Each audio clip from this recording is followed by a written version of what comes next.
8 నుంచి 9 నెలల తర్వాత మేల్కొండు అనాలో, వాళ్ళకి గుర్తొచ్చిందనాలో, whatever it may be, ఇష్టానుసారంగా రాద్ధాంతం చేసే పరిస్థితి కూడా కనిపిస్తూ ఉంది. ఈరోజు చంద్రబాబు నాయుడు గారికి యాజ్ ఎ సీఎంగా దగ్గర ఎన్ని డిఎస్సి నోటిఫికేషన్స్ ఇచ్చారు, ఎంతమంది టీచర్స్ ఈరోజు వర్క్ చేస్తున్నారని చూసుకుంటే దగ్గర మన టీడీపీ హయాంలో కానీ సిబిఎన్ సార్ హయాంలో కానీ 196,000 మందికి టీచర్ రిక్రూట్మెంట్ పోస్టులు జరిగినాయి. యాజ్ ఆఫ్ నౌ ఇందాక నేను చెక్ చేసుకుంటే స్టేట్ లెవెల్ మొత్తం మీద 3,11,000 సుమారుగా టీచర్స్ పనిచేస్తున్నారు. అంటే ఈరోజు ఆంధ్రప్రదేశ్ గవర్నమెంట్లో టీచర్ ఉద్యోగాలు చేస్తున్న వారిలో 60% గౌరవ ముఖ్యమంత్రి, ఇప్పుడు మన ముఖ్యమంత్రి చంద్రబాబు నాయుడు గారి టైంలో డిఎస్సి నోటిఫికేషన్ ద్వారా వచ్చిన వాళ్ళే. అందులో నేను చాలా గర్వంగా చెప్పగలను, 2001 డిఎస్సిలో నేను కూడా సెలెక్ట్ అయ్యి టీచర్గా పనిచేసి 12 సంవత్సరాలు నా తాలూకా టీచర్ నా ఉద్యోగాన్ని కూడా నేను అక్కడ చేసి 2013లో రిజైన్ చేసి నేను మళ్ళీ పాలిటిక్స్లోకి వచ్చిన సందర్భం. దానివల్ల నాకు చాలా క్లియర్గా తెలుసు డిఎస్సి నోటిఫికేషన్ ఎలా జరుగుతుంది, వెరిఫికేషన్ ఎలా జరుగుతుంది, సెలక్షన్ ఎలా జరుగుతుంది, పోస్టింగ్స్ ఎలా జరుగుతున్నాయి అన్నది. ఎందుకంటే డైరెక్ట్గా నేనే one of the experienced person కాబట్టి. అంటే ఇక్కడ ఇన్ని డిఎస్సి నోటిఫికేషన్స్ ఇచ్చి ఇంతమంది రిక్రూట్మెంట్ జరిగి ఈ రోజుకి కూడా కొన్ని లక్షల మంది టీచర్ ఉద్యోగాలు చేస్తూ, మొన్న రీసెంట్గా ఉన్న డిఎస్సి నోటిఫికేషన్కి సంబంధించి చూస్తే దగ్గర 240 కోర్టు కేసులను దాటుకొని సుమారుగా 148 రోజుల్లోనే దగ్గర రికార్డు స్థాయిలో 16,347 ఉపాధ్యాయ పోస్టుల భర్తీకి ప్రక్రియను స్టార్ట్ చేసింది. అంటే సుమారుగా 15,000 మందికి పైగా టీచర్ పోస్టులు, అది కూడా అతి గౌరవంగా ఇచ్చారు. ఎంత గౌరవంగా ఇచ్చారంటే వాళ్ళ తాలూకా 8 సంవత్సరాల కళ, అంటే వాళ్ళు వెయిట్ చేయటం. మీ అందరికీ తెలుసు, మనందరం కూడా చదువుకొని వచ్చిన వాళ్ళమే. చదువుకోలేని వాళ్ళు, బీకామ్లో కెమిస్ట్రీలు ఫిజిక్స్లు చదివిన వాళ్ళు చాలా మాట్లాడతారు. అవన్నీ పక్కన పెట్టుకుంటే నేనేమంటానంటే బాగా చదువుకున్న వాళ్ళు ఎవరైనా ఒక ఉద్యోగం రావాలి. బీఈడీ చేశారు, డిఎడ్ చేశారంటే ఒక టీచర్ ఉద్యోగం రావాలి. ఆ టీచర్ ఉద్యోగం ప్రతి సంవత్సరం నోటిఫికేషన్ వస్తే కనుక ఆ నోటిఫికేషన్కి ముందు చాలా కొన్ని సెంటర్స్ ఉంటాయి. అవనగడ్డ సెంటర్ అని, విజయనగరం అని, కొన్ని చాలా స్పెసిఫిక్గా కొన్ని ఈ టెట్లకి బీఈడీలకి కోచింగ్ సెంటర్స్ ఉన్న సెంటర్స్ కూడా ఉంటాయి. కర్నూలు దగ్గర చాలా ఉంటాయి. అక్కడ ఫ్యామిలీలను వదులుకొని, తల్లిదండ్రులను వదులుకొని, కన్న పిల్లలను వదులుకొని, కొంతమంది ఇంట్లో కుటుంబ సభ్యులను వదులుకొని నెలల తరబడి సంవత్సరాల తరబడి ఎగ్జామ్ రాసి ఆ ఎగ్జామ్ నోటిఫికేషన్ వస్తే కనుక ఫుల్ ఫ్లెజ్డ్గా నేను ఉద్యోగం తీసుకోవాలని కోటి ఆశలతో ఎదురు చూస్తున్న డిఎస్సి అభ్యర్థులు, వాళ్ళు 8 సంవత్సరాలుగా వేచి చూసిన అభ్యర్థులందరూ కూడా 15,000 పోస్టులు కూడా వాళ్ళని పిలిపించి, గౌరవ ముఖ్యమంత్రి గారు పిలిచి, వాళ్ళ కుటుంబ సభ్యుల్ని పిలిచి చాలా గౌరవంగా అపాయింట్మెంట్ ఆర్డర్స్ని కూడా వాళ్ళ చేతిలో పెట్టి వాళ్ళకి ఒక దిశానిర్దేశం ఇవ్వటమే కాదు, మాకు లాంటివి అందరం కూడా నియోజకవర్గాలు, ఫర్ ఎగ్జాంపుల్ నేనే పైకరావుపేట నియోజకవర్గంలో డిఎస్సిలో సెలెక్ట్ అయిన ప్రతి టీచర్ని కూడా నేను పిలిపించి వాళ్ళందరికీ ఒక మొక్క కూడా ఇచ్చాను. మీకు ఫస్ట్ పోస్టింగ్ ఇది, మీ లైఫ్లో అచీవ్మెంట్, వెళ్ళి మొక్క వేయండి, ఎప్పటికైనా కనిపిస్తుంది అని.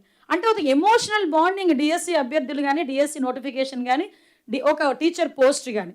సో అఫ్కోర్స్ అయిపోయిన తర్వాత ఈరోజు 9 నెలల తర్వాత నోటిఫికేషన్ ఇచ్చేశారు, పోస్టింగ్స్ ఇచ్చేశారు, మెరిట్ లిస్ట్ పెట్టారు, ఫస్ట్ కీ పెట్టారు ఆన్లైన్లో, తర్వాత మెరిట్ లిస్ట్ పెట్టారు, తర్వాత సెలెక్ట్ లిస్ట్ పెట్టారు, గ్రీవెన్సెస్ 3 స్థాయిలో గ్రీవెన్సెస్ పెట్టారు, జోనల్ స్థాయిలో ఒక గ్రీవెన్సెస్ పెట్టారు, తర్వాత స్టేట్ లెవెల్లో ఒకటి పెట్టారు, లాస్ట్లో ఫైనల్లో ఒకటి పెట్టారు. ఇవన్నీ పెట్టిన తర్వాత ఓవరాల్గా ఎక్కడైనా ఏవైనా గ్రీవెన్సెస్ వస్తాయి కనుక సుమారుగా 34,000 గ్రీవెన్సెస్ రావటం అనేది మనందరికీ కూడా తెలుసు. వాటన్నిటినీ కూడా రీఅడ్రసల్ చేశారు. ఎక్కడ కూడా చిన్న ఇష్యూ కూడా లేదు. సుమారుగా కోర్టు కేసులే దగ్గర 240 కోర్టు కేసులు, ఒక సుప్రీంకోర్టు కేసు ఉన్నా కూడా ఏ కోర్టు కేసు కూడా అడ్డంకి రాకూడదు అని అన్నిటినీ కూడా చాలా ఫుల్ ఫ్లెజ్డ్గా క్లియర్ చేసుకుంటూ డిఎస్సీలకి, ఎందుకంటే ఈ నోటిఫికేషన్ కూడా గౌరవ ముఖ్యమంత్రి గారు పుట్టినరోజు కానుకగా ఆ రోజు అనౌన్స్ చేసిన పరిస్థితి కూడా మీ అందరికీ తెలుసు. దాని ప్రక్రియ చాలా సజావుగా జరగాలి అని చెప్పి ఎక్కడా కూడా ఎటువంటి ఇబ్బంది లేకుండా చూసుకునేదానికి ప్రశ్నాపత్రం కూడా టీసీఎస్ ఐఓఎన్ అభివృద్ధి చేసిన అత్యాధునిక సాంకేతికతను వినియోగించుకొని కంప్యూటర్ బేస్ చేసుకొని దగ్గర 42,000 క్వశ్చన్లు ప్రిపేర్ చేసుకోవడం జరిగింది. ఒకసారి ఆలోచించండి, లీక్ అన్నది ముందంతా లీక్ లీక్ లీక్ అన్నారు. 9 నెలల తర్వాత వచ్చి మళ్ళీ పర్టికులర్గా ఇది నేను మెన్షన్ చేయాలి. 9 నెలల తర్వాత వచ్చి లీక్ లీక్ లీక్ అన్నారు. అరే లీక్ అవ్వటానికి ఎట్టి పరిస్థితుల్లోని స్కోపే లేదు. ఇది కంప్లీట్గా కంప్యూటరైజ్డ్ చేసిన వ్యవహారం. అట్ ద సేమ్ టైం దగ్గర దగ్గర 43,000 క్వశ్చన్లు. ఒక్కసారి ఆలోచించండి, is it possible with in the time period of తక్కువ 160 days 150 daysలో జరిగే ప్రక్రియ కాదు. సో అది లేదు అనేసరికి దాని నుంచి పక్కకెళ్ళి తర్వాత ఏం చెప్పారు, స్పోర్ట్స్ కోటాలో ఏదో ప్రాబ్లం వచ్చింది.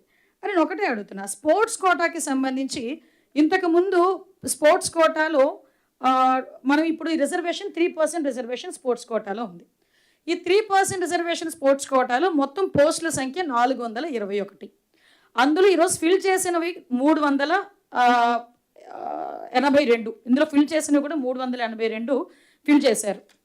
ఇవి ఫిల్ చేసినవి కాక బుక్ ఉంటుంది ఏమన్నా 382 ఫిల్ చేశారు. మిగతావి క్వాలిఫికేషన్ లేక అందులో పూర్తి చేయలేక అవి అలాగనే ఉన్నాయి, ఎక్కడ కూడా లేవు. ఒక్కటి మీరు గుర్తించాలి, ఇందులోని కొన్ని కోటాలు ఉంటాయి. అది మహిళా కోట అవ్వచ్చు, పిహెచ్ కోట అవ్వచ్చు, ఎస్సీ కోట అవ్వచ్చు, ఎస్టీ కోట అవ్వచ్చు, బీసీ కోట అవ్వచ్చు. ఇవన్నీ అన్నిటితో పాటు ఇప్పుడు స్పోర్ట్స్ కోట. ఈ స్పోర్ట్స్ కోటాలో అలాట్ అయిన పోస్టులు స్పోర్ట్స్ కోటాకే ఇవ్వాలి, వేరే వాళ్ళకి ఇవ్వడానికి లేదు. అది ఫస్ట్. దాన్ని బేస్ చేసుకుని 421 పోస్టులకి 382 పోస్టులు అన్నవి మనం అందులో ఫిల్ చేయడం జరిగింది. సో ఇందాక నిన్న మొన్న కొంతమంది బయటకు వచ్చి, ఇందాక అన్నానే బీకామ్లోని కెమిస్ట్రీలు ఫిజిక్స్లు చదువుకున్న వాళ్ళు చాలామంది బయటకు వచ్చి చేతి పడుతుంది మాట్లాడుతూ ఉంటారు. వాళ్ళు వచ్చి ఆర్టీ యాక్ట్లో ఏదో మాట్లాడితే వాళ్ళు ఏమన్నారు, సర్టిఫికేట్ అనేది మీరు డొమైన్లో పెట్టాలి. సో మేము ఈరోజు తప్పు చేయలేదు కాబట్టి మీరు అడిగిన క్వశ్చన్కి మీకు మాత్రమే సమాధానం చెప్పకుండా పబ్లిక్కి అందరికీ సమాధానం చెప్పాలి. కాబట్టి ఈరోజు ఏదైతే సర్టిఫికేట్స్ని బేస్ చేసుకుని వాళ్ళకి ఉద్యోగాలు వచ్చినాయో ఆ సర్టిఫికేట్స్ అన్నీ కూడా పబ్లిక్ డొమైన్లో పెట్టడం జరిగింది. వెరిఫై చేసుకోండి. ఈరోజు పబ్లిక్ డొమైన్లో పెట్టిన తర్వాత మొన్న నేను ఈరోజు ఇప్పుడు పేపర్లో చూస్తే నవ్వు వచ్చింది నాకు. అర్ధరాత్రి వరకు పనిచేయాల్సిన అవసరమే ఉంది అని మాట్లాడుతున్నారు. అరే మీరు అడిగిన దానికి ఇమీడియట్గా రెస్పాండ్ అవ్వాలి అనుకున్నాం కాబట్టి చెప్పాము. అంటే మీరు అడిగిన దానికి మేము ఇవ్వడం తప్ప దాన్ని కూడా వక్రీకరించి మాట్లాడుతున్నారంటే మీకు సమాధానం అవసరం లేదు, సమస్య అవసరం. మీకు సమాధానం చెప్పడానికి మేము సిద్ధంగా ఉన్నాము, సమస్య పరిష్కారానికి మేము సిద్ధంగా ఉన్నాము అని టోటల్ యంత్రాంగంతో పాటు ఈరోజు గవర్నమెంట్ కూడా ముందుకొచ్చి మేము మాట్లాడుతున్నాం. ఈరోజు మీరు మాట్లాడుతున్నారు ఇప్పుడు ఈరోజు ఎడ్యుకేషన్ క్వాలిఫికేషన్ మ్యాండేటరీ, అది మాత్రం క్లియర్. దాంట్లోని ఎవరు సర్టిఫికేట్ ఇస్తారు, దీని సర్టిఫికేట్ ముద్రించడం కానీ గవర్నమెంట్కి ముద్రించే పరిస్థితి లేదండి, శాప్ కూడా కాదు. ఇందులోనే ఫెడరేషన్స్ ఉంటాయి, అసోసియేషన్స్ ఉంటాయి, యూనివర్సిటీ ఫెడరేషన్స్ ఉంటాయి.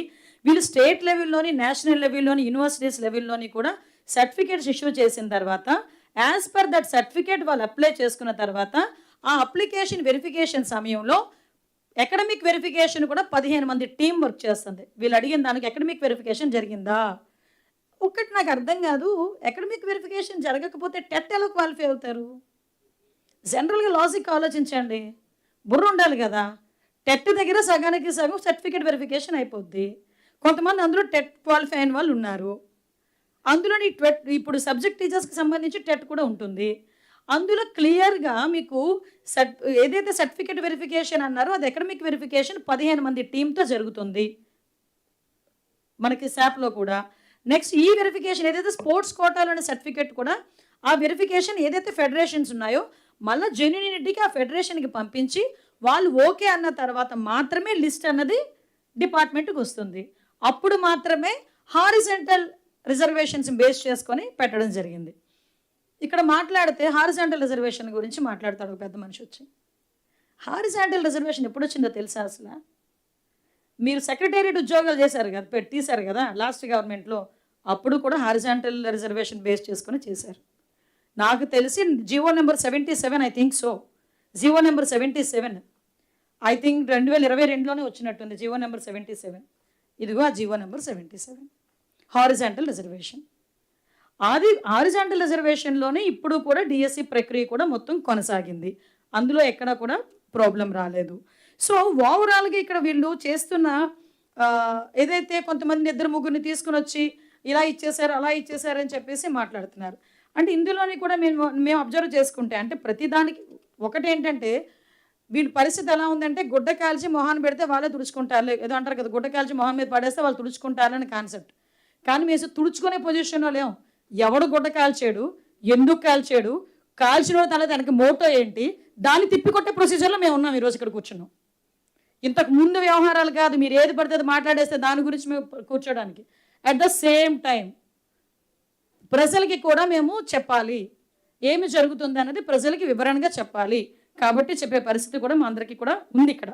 కాబట్టి ఎవరో అన్నారు మనీ ట్రాన్సాక్షన్స్ జరిగినాయి అని. ఎవడో ఫోన్ చేసి నేను శాప ద్వారా చేంజ్ చేస్తాను, డబ్బులు కావాలని అడిగితే ఆ రికార్డు ఏదో పట్టుకుని వేలాడుతున్నారు. దాని తర్వాత కేసు ఫైల్ అయింది. అంతేగాని శాపలో పలానా వాడికి ఇస్తానని చెప్పి కూడా అనలేదు. అయినా కూడా వెంటనే ఎఫ్ఐఆర్ నోట్ అయింది, ఛార్జ్ షీట్ కూడా అయిపోయింది. మనకి ఇన్వెస్టిగేషన్ కూడా రెడీ అవుతుంది కాదు, అవుతుంది. అట్ ద సేమ్ టైం ఇంకొక కేసు ఏదో చెప్పారు, అంటే ఎలిజిబిలిటీ కోర్టు కేసులు ఉన్న వాళ్ళకి ఇచ్చారు అని. కోర్టు కేసు ఉందా లేదా, ఈవెన్ పాస్పోర్ట్ ఆఫీస్కి కూడా మనం వెరిఫికేషన్కి వెళ్తే నీ మీద కేసు ఉందా, కోర్టులో కేసు ఉందా అనేది పోలీస్ డిపార్ట్మెంట్ వాడు ఇవ్వాలి. పోలీస్ డిపార్ట్మెంట్ వాడు బేస్ చేసుకొని అక్కడ పాస్పోర్ట్ ఆఫీసర్ పాస్పోర్ట్ ఇష్యూ చేస్తాడు. అంతే తప్పించి పాస్పోర్ట్ ఆఫీసర్ వెళ్ళి దాని మీద కేసు ఉందా, ఆవిడ మీద కేసు ఉందా, లేకపోతే అతని మీద కేసు ఉందా అని మాత్రం మాట్లాడరు. ఆ రోజు అక్కడ విజయనగరం ఎస్పీ చాలా క్లియర్గా ఈవిడ మీద ఎటువంటి ఎఫ్ఐఆర్ లేదు, ఎటువంటి ఇన్వెస్టిగేషన్ జరగట్లేదని సర్టిఫై చేసిన తర్వాతనే ఆ పోస్టింగ్ కూడా వెళ్ళింది. ఇలా చెప్పుకుంటూ పోతే వాళ్ళు అడిగిన ప్రతి దానికి కూడా మా దగ్గర మీకు ఇందాకే చెప్పాను అకాడమిక్ క్వాలిఫికేషన్ గురించి. 15 మంది టీం వెరిఫై చేయాలి, సర్టిఫై చేయాలి. ఈరోజు మీకు పబ్లిక్ డొమైన్లో కీ దగ్గర నుంచి మెరిట్ లిస్ట్ వరకు ప్రతిదీ కూడా సెలక్షన్ లిస్ట్ వరకు పెట్టుకొని హారిజాంటల్ రిజర్వేషన్ ప్రకారం విత్ ట్రాన్స్పరెన్సీ మేము చేసాము. ఇంకొకటి నాకు ఇప్పటికీ అర్థం కానిది ఏంటంటే ఇప్పుడు ఇంకొకటి ఏదో something court order, as per court order కూడా కొన్ని చేయాల్సి వచ్చింది, చేసాము. వీటన్నిటికీ మించి నేను కొంతమంది పెద్ద మనుషులు బయటకు వచ్చి అంటే వీళ్ళు టీచర్ని దాన్ని ఏమంటారు, మన మందు షాప్ ఉంది, అది లిక్కర్ షాప్స్ ముందు కర్రలు పెట్టుకుని ఉంచని లైన్లు కూడా, అంటే లిక్కర్ కొనుక్కునే వాళ్ళని కూడా లైన్లో ఎలా పెట్టాలి అన్నది టీచర్లను పెట్టి లైన్లో పెట్టించిన ఘనత కలిగిన వ్యక్తులు ఆ బ్రిడ్జ్ స్పోర్ట్స్ గురించి మాట్లాడతారు. నిన్న ఈ బ్రిడ్జ్ స్పోర్ట్స్ గురించి మాట్లాడేటప్పుడు యాక్చువల్గా ఒక జీవో ఒకటి ఉంది, సెంట్రల్ గవర్నమెంట్ ఇచ్చిన ఇది. ఈ central government ministry of personal public grievances pensions and department of personal and training, government of ఇండియాలో కూడా కొన్ని స్పోర్ట్స్ని ఆథరైజ్డ్గా తీసుకోవచ్చు అని చెప్పి అది గవర్నమెంట్ ఆఫ్ ఇండియా ఇచ్చిన దాంట్లో ఇది one of the bridge sport కూడా వన్ ఆఫ్ ద స్పోర్ట్. ఇందులోని మీకు విషయం తెలియదు ఏంటంటే ఏషియన్ గేమ్స్లో కూడా వీటిని పెట్టారు తెలుసా మీకు.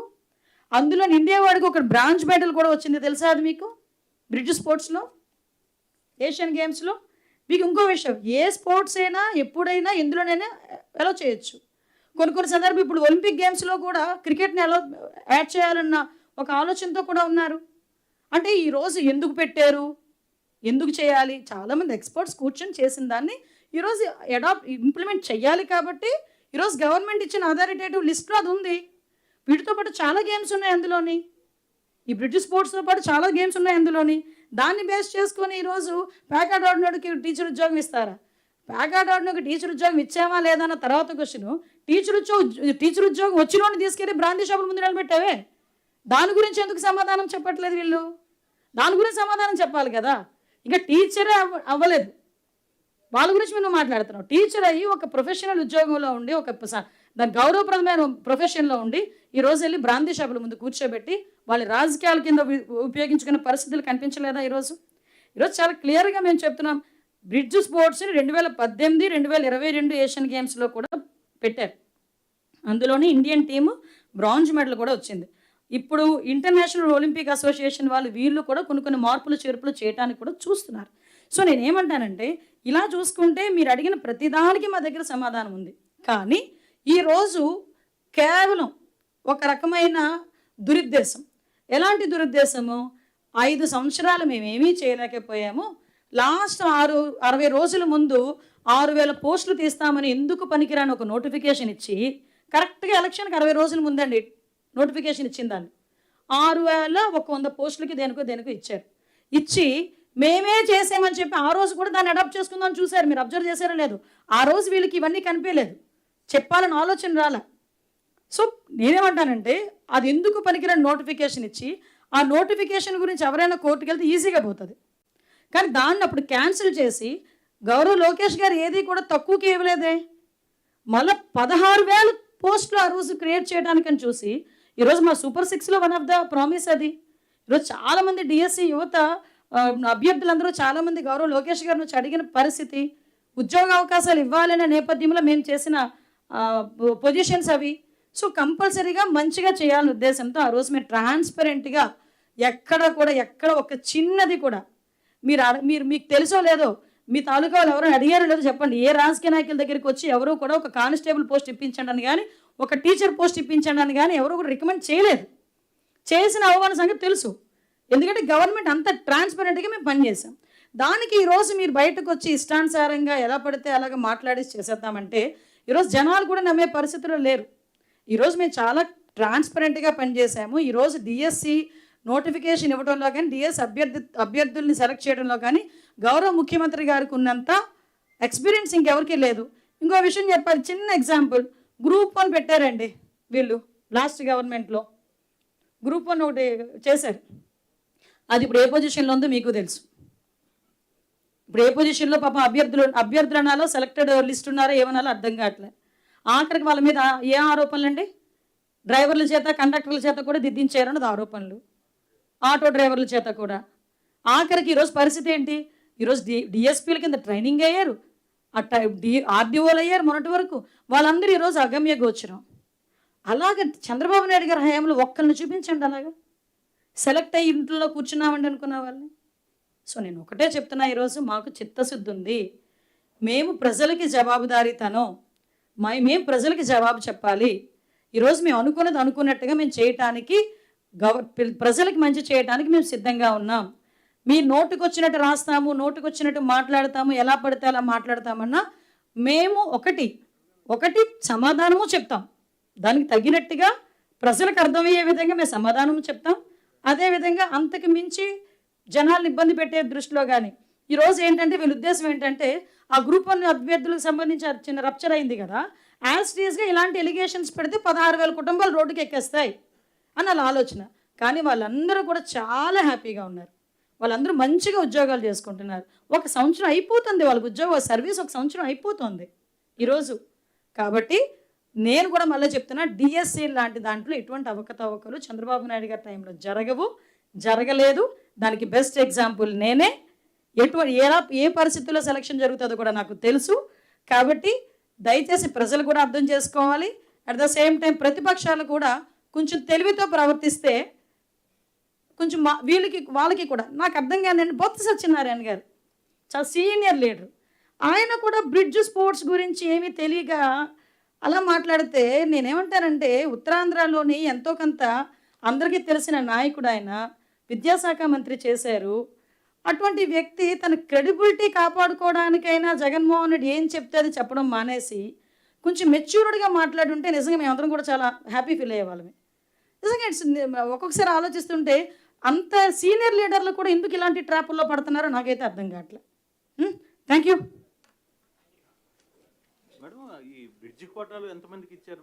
ఎవరికి ఇవ్వలేదండి, అది ఓన్లీ కోట. మేము ఎవరికి ఇవ్వలే ఆ బ్రిడ్జ్ కోటాలో. కానీ వీళ్ళు మాత్రం తిన్నగా తీసుకెళ్ళి అక్కడ కూర్చోబెట్టి బెత్తాలు పట్టుకుని నుంచోబెట్టారు బ్రాందీ షాపుల ముందు.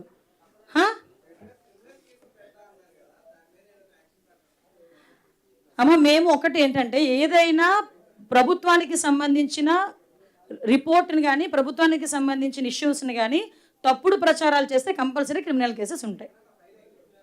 ముందు మేము ఎందుకు ఫైల్ అవ్వ, అన్నీ ఫైల్ అవుతాయి. ఎందుకు కంగారు? మీరు చాలా కంగారుగా ఉన్నట్టున్నారు వాళ్ళ మీద కేసులు ఫైల్ చేయించడానికి.